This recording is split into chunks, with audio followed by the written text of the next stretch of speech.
Então, bem-vindos todos aqui que vieram assistir. A gente vai ter hoje nosso seminário com o Jonas Pereira, doutor, professor lá na Universidade de Brasília. E ele vai falar um pouco para a gente sobre sistemas binários, podendo ser a fonte de raios cósmicos, certo? Isso. Então, muito obrigado, Jonas, por ter atendido aqui o convite da UDESC. Eu sei que já teve outros seminários com a gente.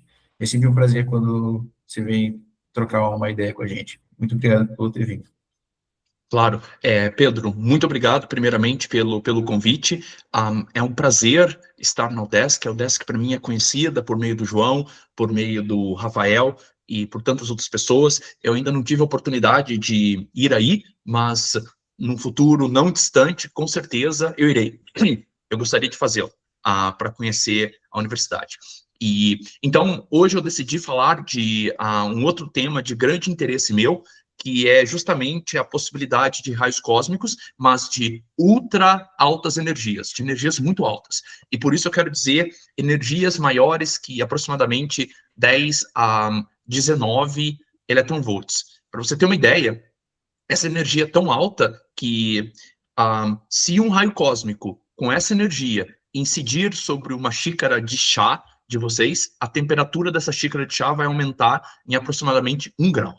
Então, são partículas extremamente energéticas, da ordem de 10 a sétima, 10 milhões de vezes mais energético do que as partículas no LHC, que sofrem colisões. Para vocês terem uma ideia dessas escalas enormes de energias.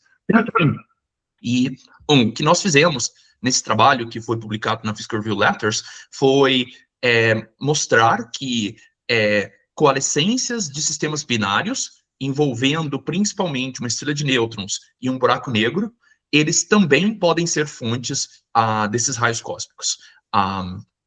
Se vocês quiserem ter mais detalhes qualitativos sobre esses aspectos, nós fomos convidados para poder dar uma entrevista na Sociedade Brasileira de Física, e eu posso enviar para vocês essa apresentação, porque tem o link ali da entrevista. Foi bastante interessante, porque foi me dado o desafio de explicar em 6 minutos, só com palavras, a ideia do trabalho no vídeo. E eu consegui. Bem, eu acho que eu consegui, né? O que eu vou fazer nesse seminário é expandir aqueles 6 minutos em mais ou menos 50. Eu, quando estava fazendo preparando-me para a entrevista na Sociedade Brasileira de Física, eu decidi trabalhar em cooperação com o Copilot, da Microsoft, para poder criar uma imagem sobre o que eu queria dizer por uma coalescência de sistema binário gerando partículas de ultra altas energias. E isso daqui é o resultado final, depois de muitas interações. Não ficou exatamente como eu queria. Eu, por exemplo, pedi para o Copilot para poder colocar o sistema buraco negro de estrelas de nêutrons num plano. Ele colocou dessa maneira. Eu pedi para ele colocar linhas de campo magnético na estrela de nêutrons e ele colocou dessa maneira em azul que vocês estão vendo. Mas o aspecto principal, o resumo qualitativo do que eu vou falar, é o seguinte, que partículas de energias muito altas, elas podem advir de um sistema binário, buraco negro, estrela de nêutrons, porque você pode ter colisões de partículas, por exemplo, prótons, que estão na magnetosfera de estrelas de nêutrons, muito próximas do horizonte de eventos de um buraco negro. E o que eu vou mostrar é que, na presença de um campo magnético, que é fornecido pela estrela de nêutrons, e na presença dessas colisões perto do horizonte de eventos, as acelerações, as energias locais das partículas se tornam extremamente altas. E elas também são mais propensas a escapar desse sistema buraco negro estrela de nêutrons. Então, o que eu gostaria de explicar para vocês é que imagina duas partículas desses inúmeros partículas da magnetosfera colidindo muito próximo do buraco negro.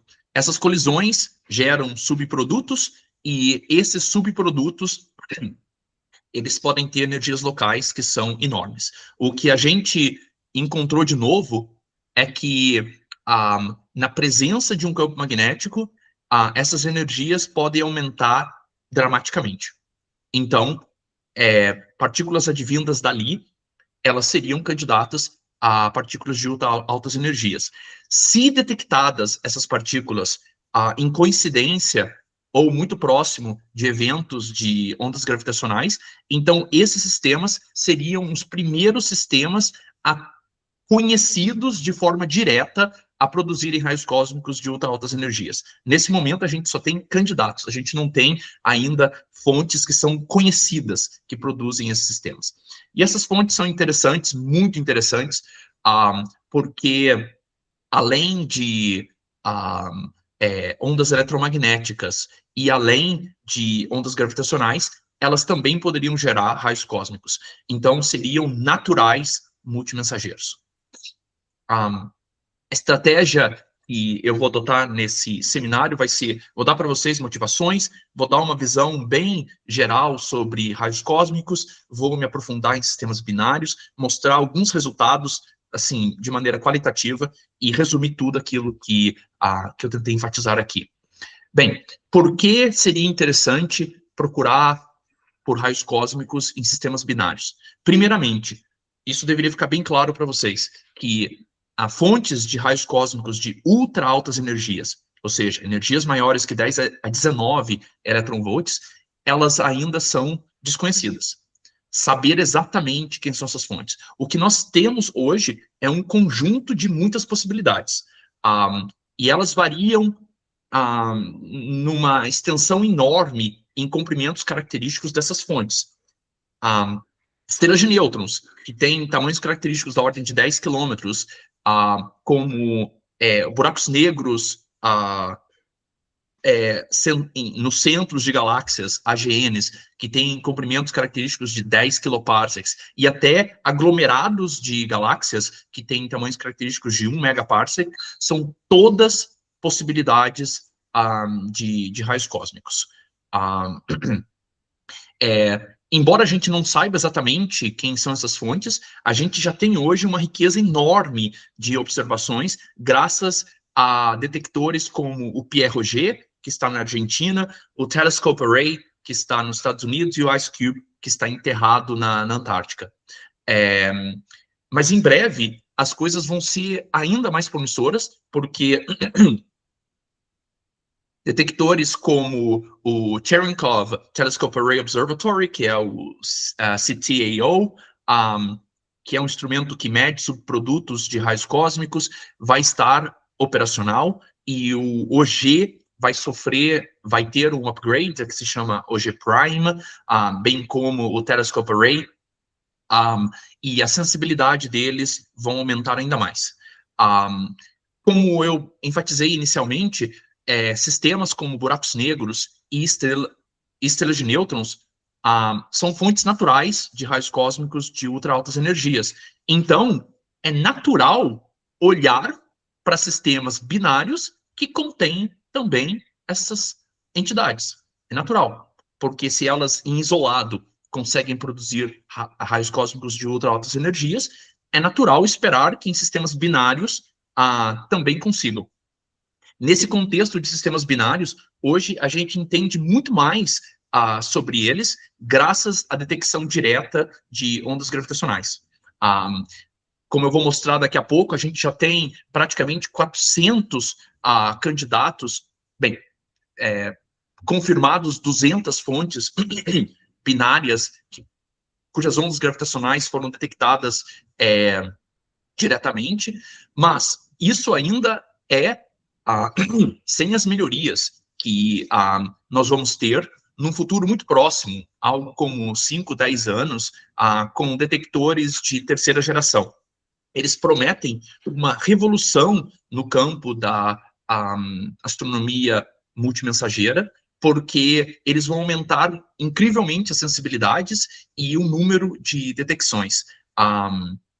Nesse contexto, raios cósmicos sendo produzidos por sistemas binários é um sopro de vida, é uma bela notícia, porque eles vão complementar as informações que ondas eletromagnéticas e ondas gravitacionais já nos produzem. E eu enfatizo que isso está relacionado com uma mesma fonte. Então, é como se a gente pudesse olhar uma mesma fonte por ângulos diferentes. E é claro que nós vamos entender melhor sobre elas com eles. Sobre as possíveis fontes que geram raios cósmicos de ultra altas energias, elas podem ser identificadas a partir de critérios fenomenológicos bastante eficazes, e isso tudo está resumido no que se chama de diagrama de Hillas, que basicamente é uma representação do valor que o campo magnético tem que ter e o seu tamanho característico para que ele seja um produtor de partículas de raios cósmicos de uma dada energia. Aqui vocês têm o caso de sistemas, as condições para o campo magnético e para os tamanhos característicos desses sistemas, de tal forma que eles produziriam raios cósmicos de energias igual a 10 a 19 eletronvolts. Estamos falando aqui de partículas carregadas, associadas com raios cósmicos, que podem variar desde prótons até íons de ferro. A ideia por detrás desse plot está em você ter um sistema formado por um plasma que, na presença de campos magnéticos e rotação, geram campos elétricos que, então, aceleram partículas. Aqui vocês têm, por exemplo, os campos característicos para poder acelerar partículas em estrelas de nêutrons a ultra altas energias, que devem ser campos da ordem de 10 a 11 a 10 a 14 Gauss, que são campos característicos de estrelas de nêutrons e de magnetares, mas para poder acelerar partículas a ultra altas energias associadas com supernovas, por exemplo, num contexto de supernovas, você precisaria de campos da ordem de 10 a menos 4 Gauss, porque os tamanhos característicos deles são da ordem de 1 parsec, ou 1 kiloparsec. Se você olha, por exemplo, para clusters de galáxias, que têm tamanhos característicos da ordem de 1 megaparsec, você precisaria de campos da ordem de 10 a menos 7 Gauss nessa região, para poder acelerar partículas até 10 a 19 eletronvolts. Todos esses valores de campo que eu enfatizei para essas fontes diferentes, eles são factíveis. Então, por isso que todas essas fontes que estão aí no plot, e aquelas que eu mencionei em particular, elas são possíveis candidatos de raios cósmicos de ultra altas energias. Aqui vocês têm o resultado que eu diria que é principal na física de raios cósmicos, que está associado com o espectro de energia, ou fluxo ponderado multiplicado pela energia de raios cósmicos, num intervalo de energias que é enorme, que cobre desde 10 a 13 eletronvolts até aproximadamente 10 a 20 eletronvolts.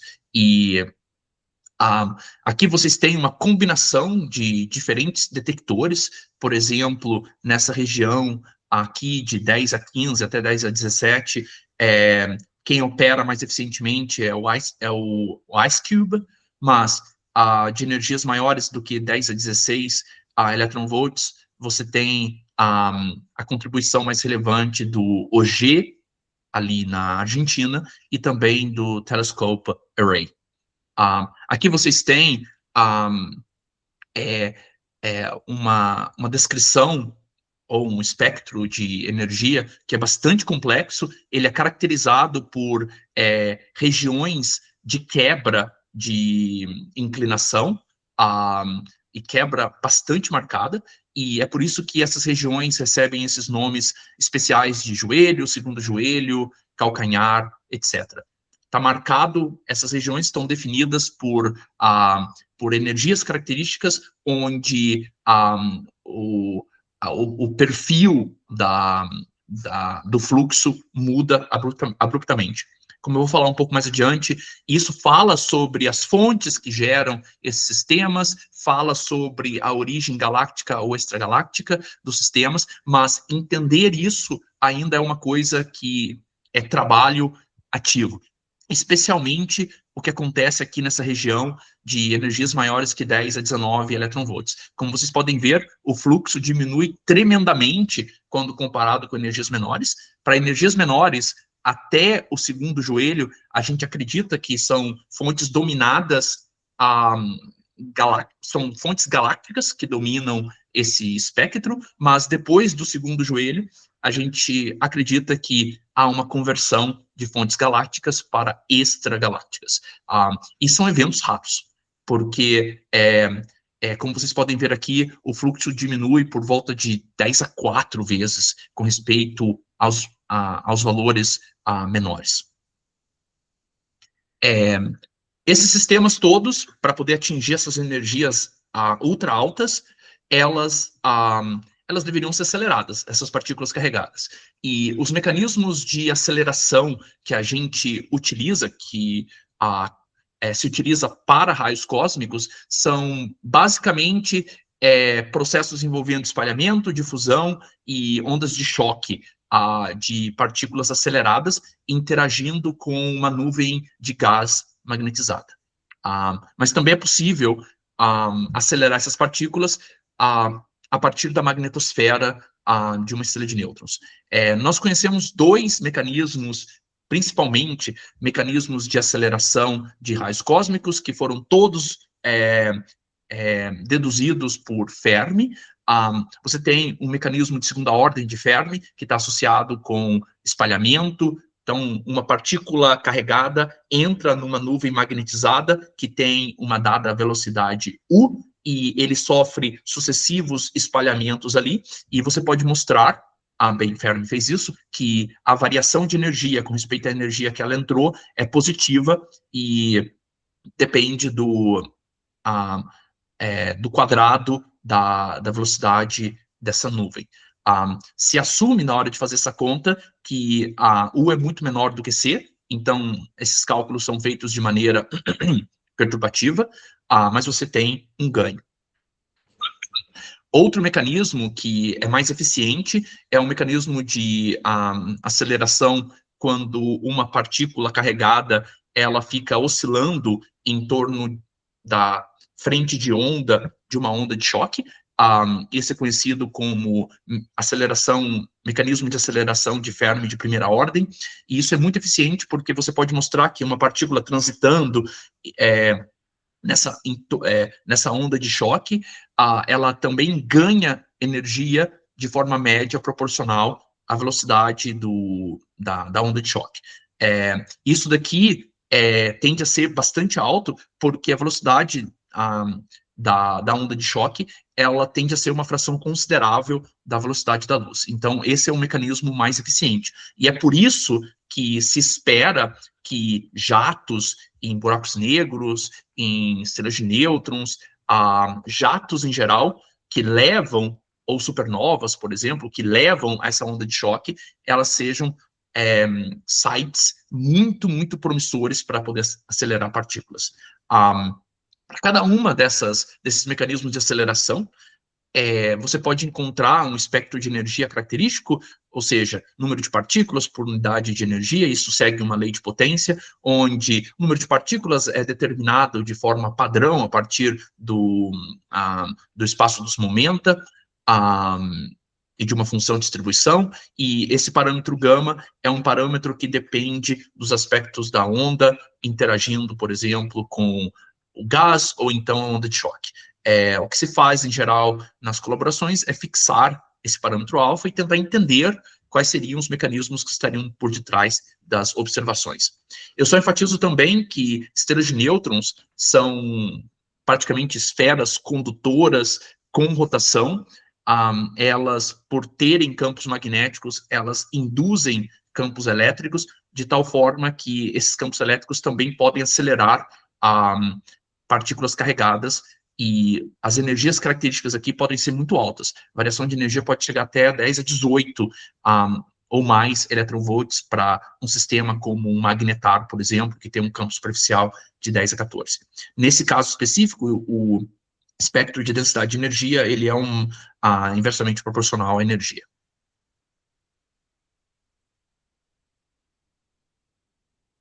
Então, eu gostaria aqui de só dar para vocês um panorama da riqueza da área e dos inúmeros problemas que ainda estão em aberto, que são fontes, são muito ativos em termos de pesquisa. Primeiro, falando sobre as origens dos raios cósmicos de ultra-altas energias. Entender as origens desses sistemas que aceleram partículas a energias tão altas de forma tão eficiente ainda é uma questão em aberto. A composição de massa, isso é, que partículas que chegam até a gente, se são prótons, se são átomos mais leves ionizados ou átomos mais pesados ionizados, como ferro, por exemplo, isso ainda é desafiador, porque o que a gente pode fazer é inferir, a partir do chuveiro atmosférico que nós medimos, inferir quais são os candidatos a essas partículas, de maneira probabilística. Mas entender exatamente, saber exatamente essas partículas ainda é algo difícil. Isso seria muito útil, porque dependendo da partícula que chega até a gente poderia ter mais insights das possíveis fontes que estão gerando ou acelerando essas partículas. Outro problema em aberto é entender onde, se seria possível, se existiria um cutoff de raios cósmicos. A gente esperava, até alguns anos atrás, que o cutoff acontecesse por volta de 10 a 19 eletronvolts, porque ali prótons iriam interagir com a radiação cósmica difunda, iriam produzir subprodutos e iriam necessariamente reduzir a sua energia. Mas hoje a gente já mediu raios cósmicos que excedem em 2 ordens de magnitude esse valor. Então, saber se existe um fim para o espectro de raios cósmicos ainda é um problema em aberto. Outro problema que é muito relevante é entender onde acontece a transição galáctica extragaláctica de raios cósmicos. A gente acredita que seja em uma daquelas energias que você tem uma variação abrupta do espectro de energia, mas hoje também se tem o entendimento de que isso não deve acontecer numa energia marcada, mas numa região. E a gente tem evidências que isso deveria acontecer mais ou menos entre o segundo joelho e o calcanhar. Mas, bem, há evidências para isso, por exemplo, associadas ao fato de que a gente já pôde detectar direções de alguns raios cósmicos de ultra-altas energias, e a gente concluiu com grande precisão que eles estão fora do plano galáctico. Então, provavelmente são extragalácticos, e são partículas justamente ali por volta do joelho. Outro grandíssimo problema em física de raios cósmicos é entender e modelar campos magnéticos, entender o efeito que eles têm nas trajetórias de partículas justamente para poder, então, tentar ver uma direção no céu em que essas partículas puderam ter originadas. Outra coisa que é um problema em aberto é entender anisotropias associadas com raios cósmicos. Nós temos grandes evidências disso, mas a gente esperaria de um sistema de fontes extragalácticas que o princípio cosmológico fosse válido, de tal maneira que a gente esperaria uma emissão mais ou menos homogênea isotrópica, e não é isso que a gente detecta. Entender isso é importante para poder, inclusive, entender se há fontes específicas que gerariam raios cósmicos de ultra-altas energias. Outra coisa que é um grandíssimo problema e que pode ser perigoso é que nós estamos trabalhando com partículas que são 10 a 7ª vezes mais energéticas do que aquelas do LHC. Então, pode ser que a física do modelo padrão que nós estamos usando possa ser errada. Então, é importante manter isso em mente também, porque nós estamos extrapolando modelos do modelo padrão. Em princípio, existiria a possibilidade até mesmo de descobrir uma nova física por meio de raios cósmicos. inclusive a possibilidade de partículas neutras produzirem raios cósmicos de ultra altas energias. Esses são alguns dos desafios dos problemas que nós na área estamos analisando. Antes da gente chegar naquilo que eu vou falar, eu, Rita e colaboradores, nós decidimos analisar aspectos de raios cósmicos e os subprodutos deles, que seriam raios gamas de alta energias, associadas com magnetares e remanescentes supernova. A ideia aqui seria entender a contribuição desses sistemas, dessas fontes isoladas, que a gente sabe que existem no universo e podem ser muitas, para o espectro de energia de raios cósmicos, no caso de raios gama. E a gente se motivou para poder fazer esse trabalho porque nós sabemos que o Centro Galáctico, de fato, é um lugar poderoso de raios cósmicos, e muitas pessoas associam que são aspectos associados ao Central Engine, o buraco negro que existe ali, que produzir esses raios cósmicos, mas uma coisa que é relevante é que não só eles, mas também magnetares podem ser uma fonte muito eficiente e muito potente para poder gerar raios cósmicos altas energias, porque você pode fazer estimativas com os campos elétricos esperados nesses sistemas e inferir as diferenças de potenciais que podem existir entre por exemplo, a superfície da estrela e regiões mais longínquas, ou superfície da estrela e um polo da estrela e o equador dela, e concluir que, num contexto de campos magnéticos de 10 a 14 Gauss e períodos de oscilação por volta de 1 segundo, você pode ter energias até 10 a 18, 10 a 19 eletronvolts. Para poder fazer um estudo de caso, a gente olhou para essa fonte de soft gamma rays, que é J1935, por uma razão muito particular. Essa fonte, em 2019, ela foi o primeiro magnetar que teve em coincidência um fast radio burst, uma explosão de rádio. Então, esse foi o primeiro sistema que a gente encontrou direto, e magnetar poderia também gerar fast radio bursts, que é outro aspecto relevante e também ainda relativamente desconhecido, associado com fontes de rádio.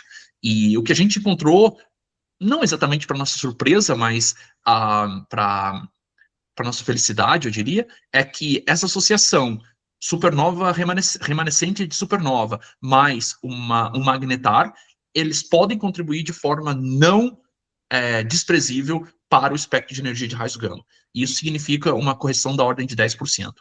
Isso significa que, quando a gente tiver mais precisão de detecção de raios gama de altas energias, a gente não deveria ignorar a contribuição que viria dessas associações, que podem existir aos milhões, bilhões na nossa própria galáxia. E nesse contexto, que a gente vai ter mais precisão, a gente poderia até pensar em testes independentes de aspectos magnetosféricos de estrelas de nêutrons, que são cruciais para muitos outros fenômenos, inclusive até para poder restringir massas e raios de estrelas. Então, agora eu gostaria de avançar para o contexto binário, que é o contexto que eu vou falar o resto desse seminário, e só lembrando vocês que a colaboração LIGO-Kagura já concluiu o quarto run deles, e nesse quarto run, para vocês terem uma ideia, foram detectados, foram 300 candidatos. Isso contrasta grandemente com os 3 primeiros runs, que detectaram mais ou menos 90 eventos. Então, vocês veem que toda vez que existe um upgrade, o número de observações aumenta.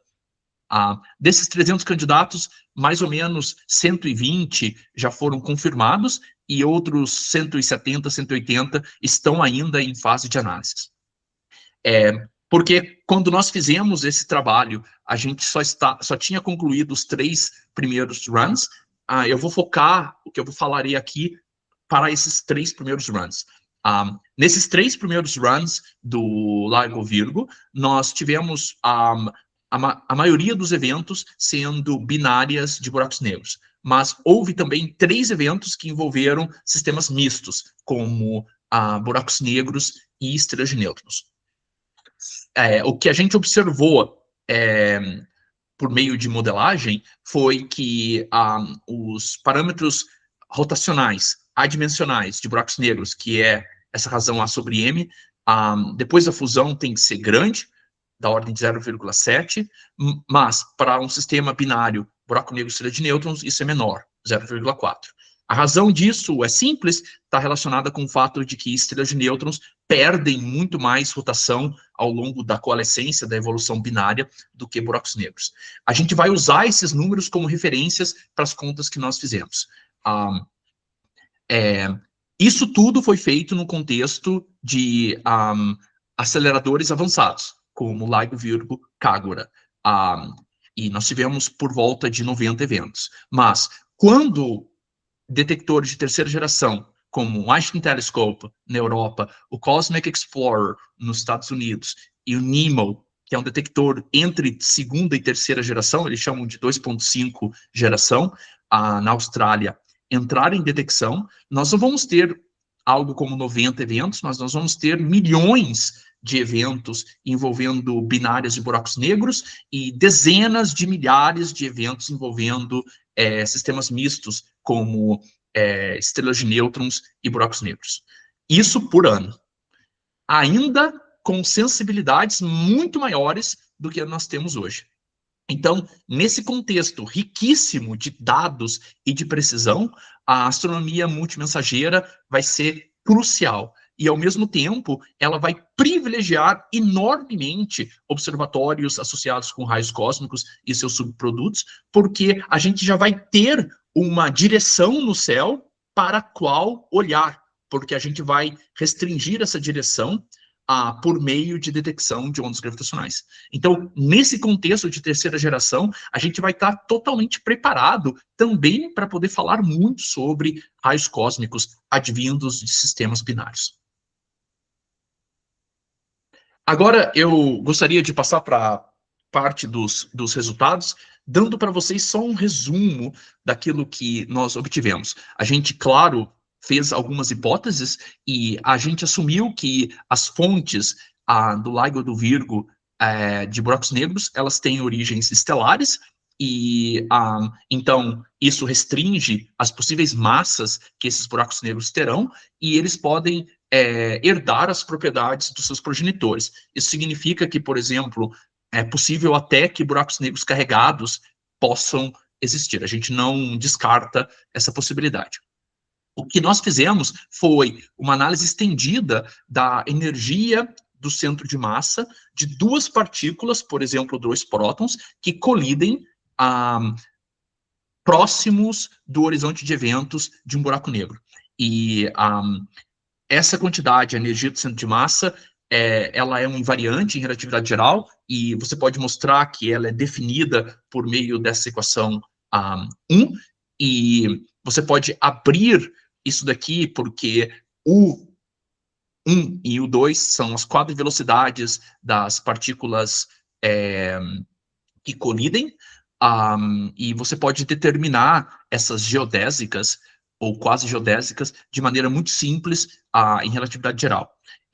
Você pode abrir essa expressão numa forma mais complicada, envolvendo duas partículas que colidem com uma massa m0 e um fator de forma que é uma quantidade complicada que depende tanto do parâmetro de rotação do buraco negro, dos momenta angulares das partículas, bem como das energias. Eu só enfatizo aqui que nesse fator de forma, na presença de campo magnético, ele também é importante, e esse campo magnético, a gente olha só para o módulo dele, e é aquele campo magnético que está numa região pequena, próxima do horizonte de eventos, onde acontece essa colisão, essa interação entre as duas partículas. O ponto crucial aqui é o seguinte, que na presença de um campo magnético, por exemplo, advindo de um buraco negro carregado ou advindo de uma estrela de nêutrons, as trajetórias das partículas carregadas, elas se modificam. E essa mudança de trajetória vai influenciar o 1 e o 2, de tal maneira que vai influenciar também a energia do centro de massa. O que nós fizemos aqui foi tentar fazer essas contas num contexto de binárias. E o que nós encontramos é que para um sistema que tem uma massa, por exemplo, no caso de um buraco negro, que tem uma massa de 100 massas solares, um parâmetro de rotação de 0,8, e está sob um campo magnético de 10 a 11 Gauss, que pode advir de uma estrela de nêutrons ou de um outro buraco negro carregado, as energias máximas desses sistemas, dessas partículas carregadas, que são subprodutos dessa colisão, podem ser enormes, da ordem de 10 a 20 eletronvolts. Aqui vocês têm as energias de um próton, que é resultado de uma colisão, de uma interação de dois outros prótons, para diferentes parâmetros de rotação, e esses pontos aqui todos usam os parâmetros de rotação advindos do catálogo LIGO Virgo Kagura. Aqui a gente escolhe 3 valores de campos magnéticos diferentes, 10 a 10, 10 a 11, 10 a 12. Aqui a gente está pensando basicamente numa estrela de nêutrons e num buraco negro, e esses valores de campo magnético, 10 a 10, 10 a 11, 10 a 12, eles simplesmente estão relacionados com quão longe uma estrela de nêutrons está do horizonte de eventos de um buraco negro. E vocês veem aqui que qualquer campo magnético maior do que 10 a 10 Gauss leva a partículas, no caso prótons, com energias maiores do que 10 a 19 eletronvolts. Aqui a gente faz a conta para campos menores do que 10 a 10 Gauss, e a gente conclui que eles produzem partículas também com energias altas, mas não ultra altas. Para vocês terem uma ideia, um sistema buraco negro, estrela de nêutrons, tem um campo magnético perto do horizonte de eventos maior do que 10 a 10 Gauss, se a superfície da estrela de nêutrons e o horizonte de eventos está numa distância menor do que 10 raios da estrela de nêutrons. Isso dá mais ou menos 100 quilômetros. Quando essa distância é menor que isso, esses campos vão ser maiores do que 10 a 10 Gauss. Isso significa que, muito próximo da coalescência, da fusão desses sistemas, você tem as condições perfeitas para poder acelerar partículas, no caso prótons aqui, por exemplo, a ultra altas energias. E isso independe também, como eu tentei enfatizar aqui, isso independe do parâmetro de rotação, mas isso independe também da massa do buraco negro. Aqui vocês veem que no range de massas que estão presentes nos catálogos, uma vez que o campo é maior do que 10 a 10 Gauss, partículas de ultra altas energias emergirão para qualquer valor de massa. Então, observe que elas emergem para qualquer valor de massa, elas emergem para qualquer valor do parâmetro de rotação do buraco negro. Então, isso significa que deveria ser eventos comuns. Mas a gente ainda tem muita coisa para poder melhorar com respeito a essas análises que nós fizemos.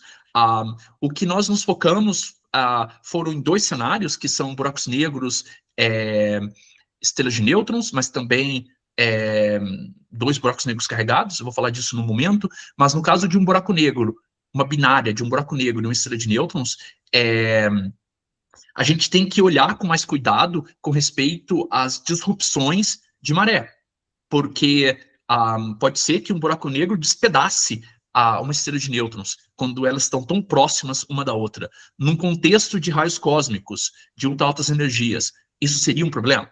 Isso é um aspecto que tem que ser analisado.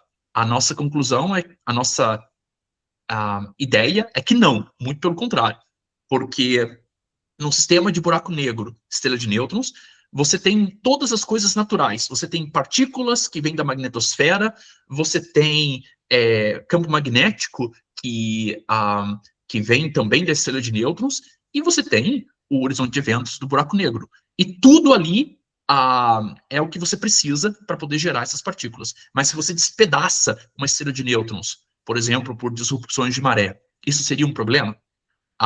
Isso é algo que tem que ser melhor pensado. É possível também obter a mesma coisa, ou seja, energias ultra altas para partículas carregadas, numa coalescência binária de 2 buracos negros. Só que nesse caso, para poder providenciar as partículas que colidem, a gente precisaria de um disco residual, e para poder criar os campos magnéticos, a gente precisaria de carga no buraco negro.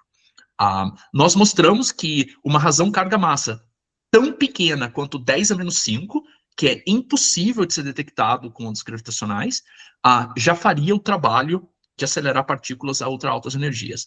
O que tem que ser respondido é se isso tem sentido, pode acontecer no contexto astrofísico.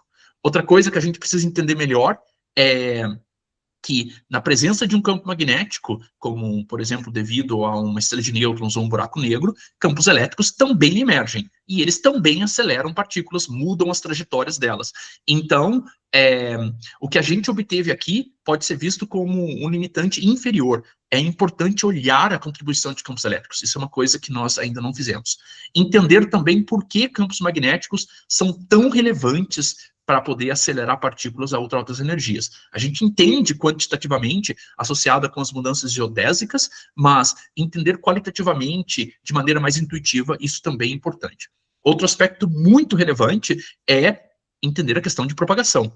Tudo que eu falei para vocês está relacionado com energias locais, de partículas ali no ponto de colisão, as energias. Mas, quando elas se propagam desse ponto de colisão até a gente, até os detectores, elas devem perder energia.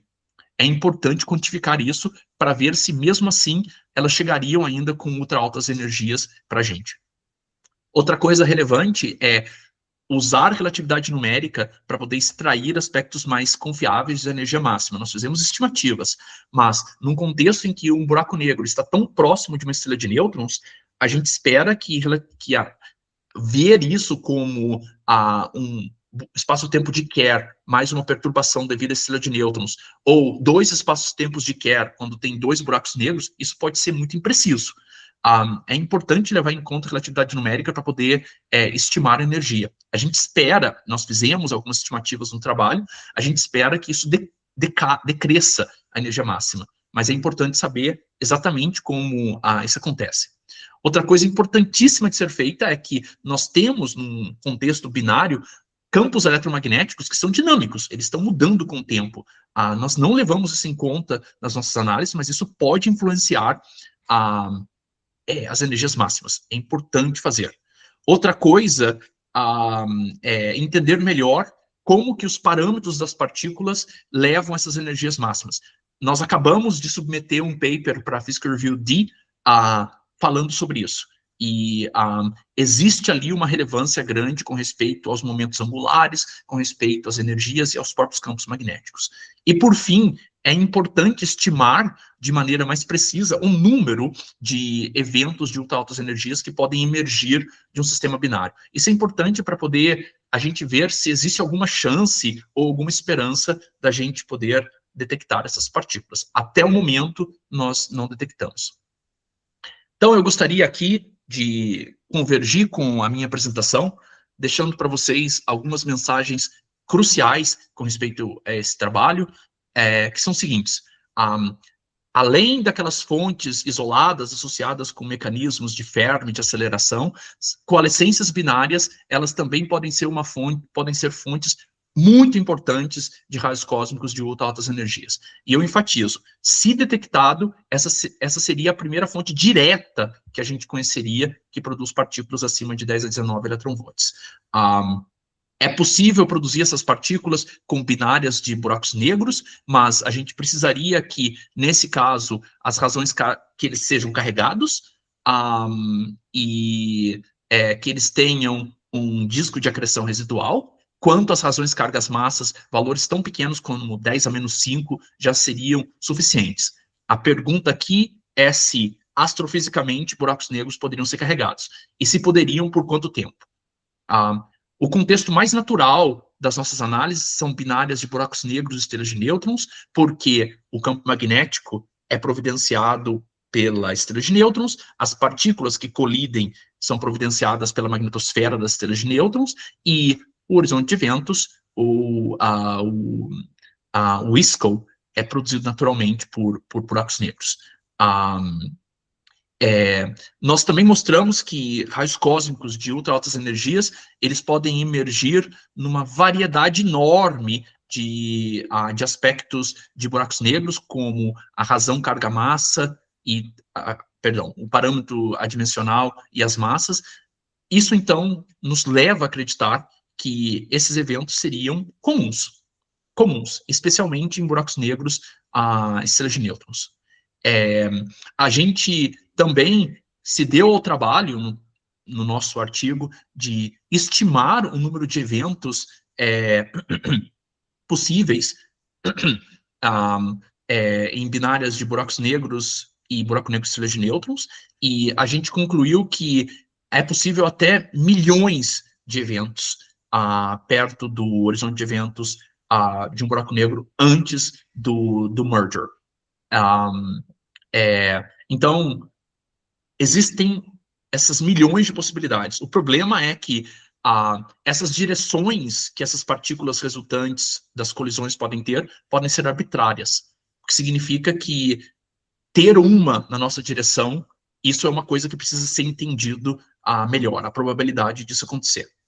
E, por fim, eu gostaria de enfatizar que as nossas análises, elas são análises tipo back of the envelope, porque efeitos dinâmicos, eles devem ser levados em conta nas análises e eles podem ser relevantes. A gente deveria incluí-los em análises, porque se a gente quer comparar observações com modelos, a gente tem que ser preciso bastante. Então, eu concluo aqui. Eu agradeço muito a atenção de vocês.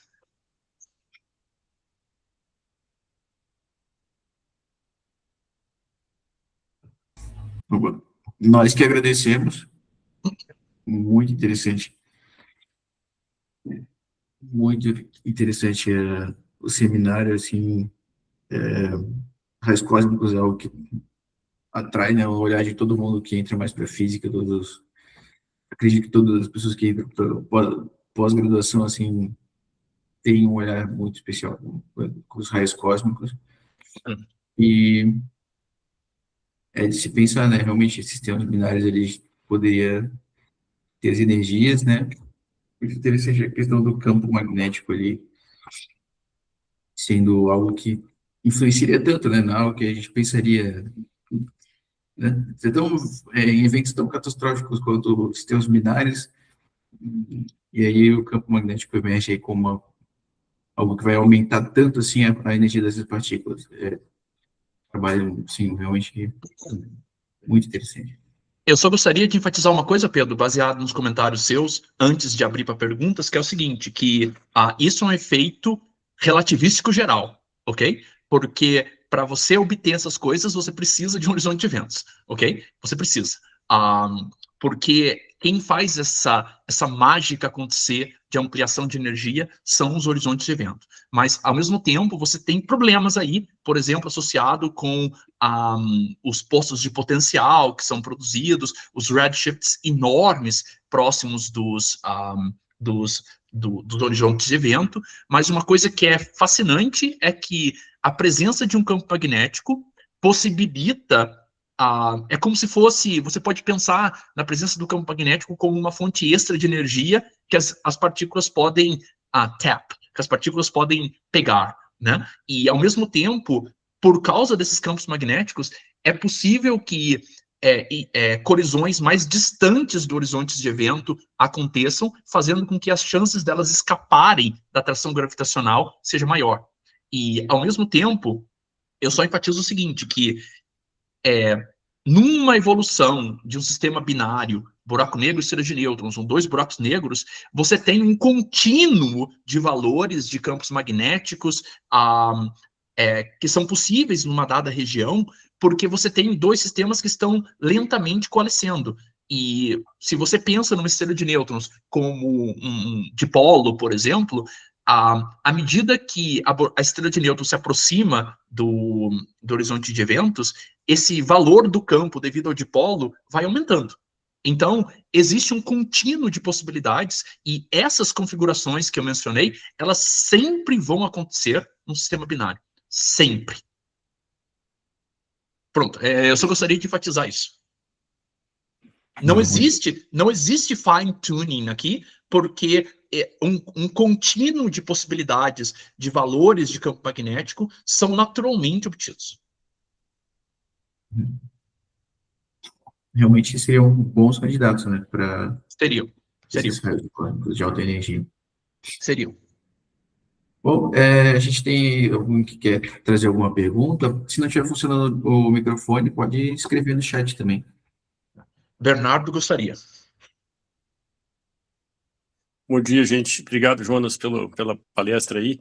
Eu fiquei curioso com essa história realmente do campo magnético aí, você contando, porque você disse que é o campo magnético que propicia o aumento de energia, né? E o que a gente sempre ensina em sala de aula é que o campo magnético não transfere energia, né? Ele só é um efeito, e aí o efeito, isso aí acontece só por causa dessa questão do horizonte de evento, alguma questão da curvatura do espaço, ou é algum processo que aconteceria no espaço plano também?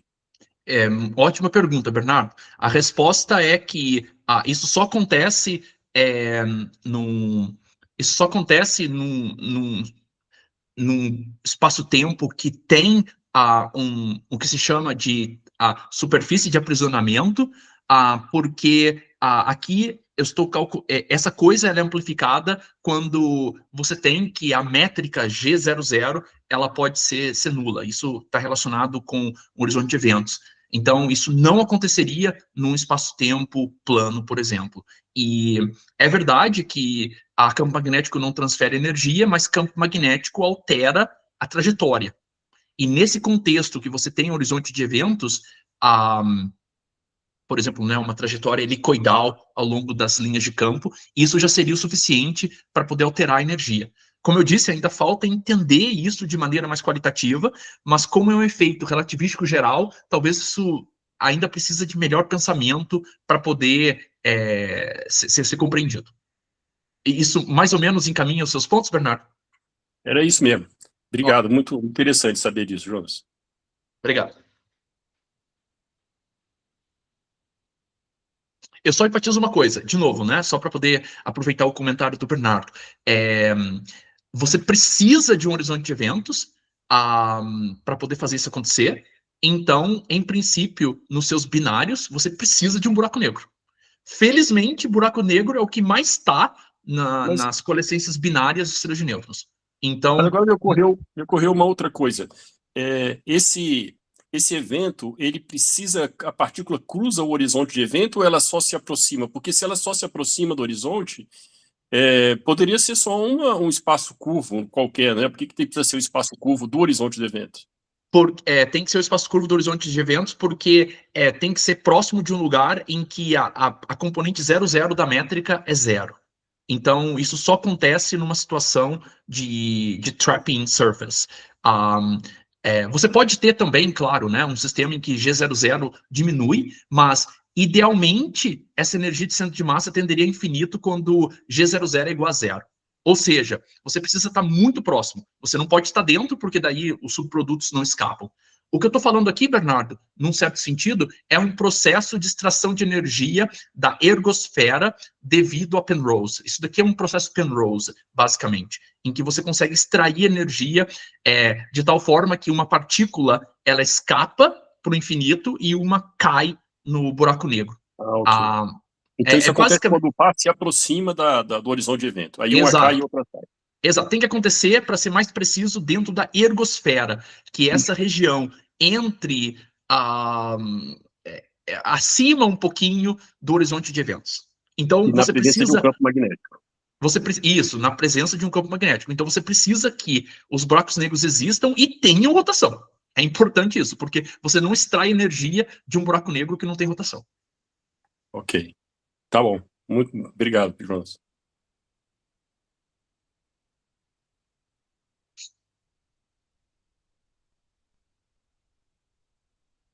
Alguma outra pergunta? Alguém tem alguma outra pergunta? Sim, Jonas, eu tenho. Vai lá, João. Sobre a parte que tu comentou, se é possível ter buracos negros astrofísicos carregados. Que tu comentou que talvez poderia acontecer esse tipo de fenômeno com binários buraco negro. Isso. Então, tem algum estudo que tenta justificar a existência de buracos negros carregados? Tem. Esse é um bom ponto, porque, de novo, né? Se você tem um buraco negro carregado, você tem um buraco negro do tipo Kerr-Neumann.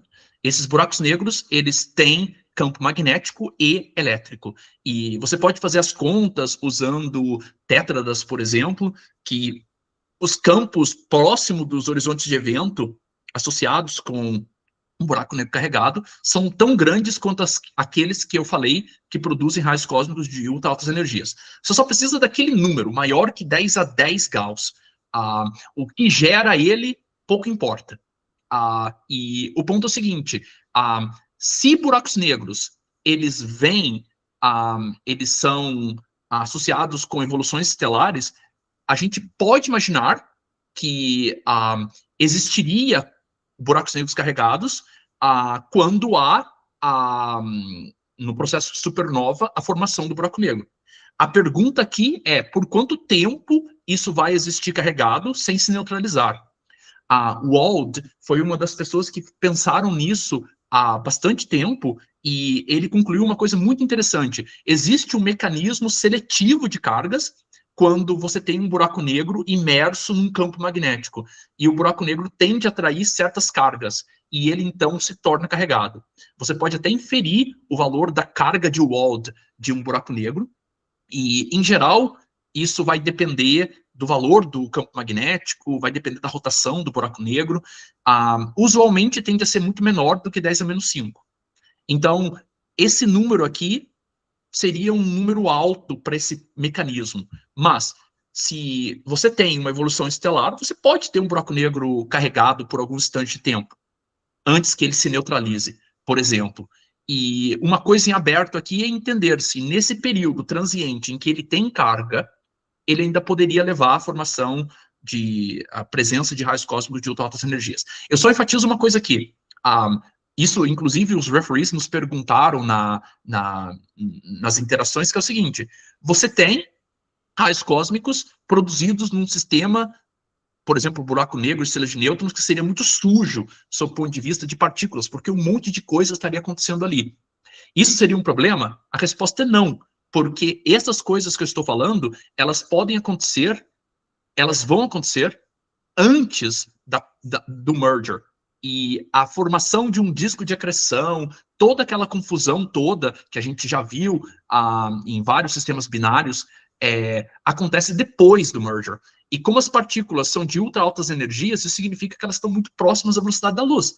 O que significa que quando houver um merger, mesmo que seja uma fração de segundos depois, essas partículas já estão muito longe desses sistemas, de tal maneira que são eventos que, em princípio, seriam limpos. Mas a gente mostrou, nesse outro trabalho que está em revisão na Fisker Review Letters, na Fisker Review D, que é possível que isso aconteça depois do merger também. Antes e depois. Então, para poder falar sobre a questão de carga, é possível, João? É muito possível isso, no pior dos casos, de maneira transiente. Mas, na presença de um plasma, na presença de um buraco negro imerso num campo magnético, existe uma seletividade e o buraco negro sempre se torna carregado. Interessante, eu não sabia dessa Sim, informação. isso é um aspecto que muitas pessoas não sabem, mas é um fato. O ponto é que, nesse mecanismo de Wald, os valores de carga-massa são pequenos. Mas isso daqui, 10 a menos 5, que eu mencionei, isso não é pequeno, isso é muito pequeno. Para você ter uma ideia, para que um buraco negro carregado se mostre em ondas gravitacionais, isso só acontece se a razão carga-massa é por volta de 0,1. Então, veja aí que você está muito distante disso. Isso daqui que eu estou falando não vai ter nenhum efeito em onda gravitacional, mas pode fazer muita diferença num contexto, por exemplo, de ondas eletromagnéticas e raios cósmicos.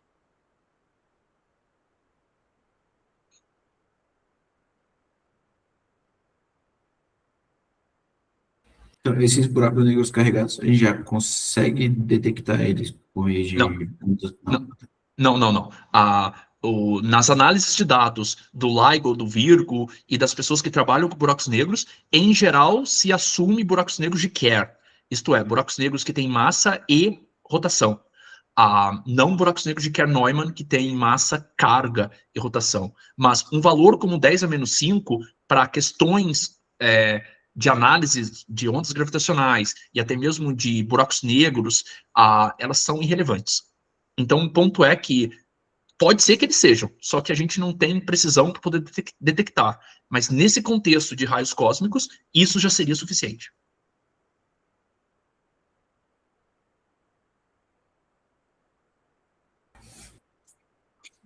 Ok. Eu queria saber também, esse binário do buraco negro e estrelas de nêutrons, a gente, por enquanto, só consegue detectar eles por ondas gravitacionais, ou a gente já consegue detectar de outra forma? Então, por ondas gravitacionais, sem dúvida, nos eventos que nós tivemos que envolveram buracos negros e estrelas de nêutrons, a gente poderia também detectar algo eletromagneticamente falando, só que a gente não detectou. O que se acredita é que talvez a estrela de nêutrons tenha sido engolida totalmente, não tenha sofrido um processo de disrupção de maré. Então, a probabilidade de gerar subprodutos eletromagnéticos é menor nesse caso. Então, existe essa possibilidade também. Mas, de novo, você pode, num sistema binário, buraco negro, estrela de nêutrons, além de ondas gravitacionais, você pode detectar ondas eletromagnéticas. E a gente está sugerindo também raios cósmicos. E claro, que num contexto em que você tem uma estrela de nêutrons e um buraco negro, se houver disrupção, você também pode detectar inúmeros neutrinos, tá? Então, você teria nesse sistema a detecção de todos os multimensageiros. Todos.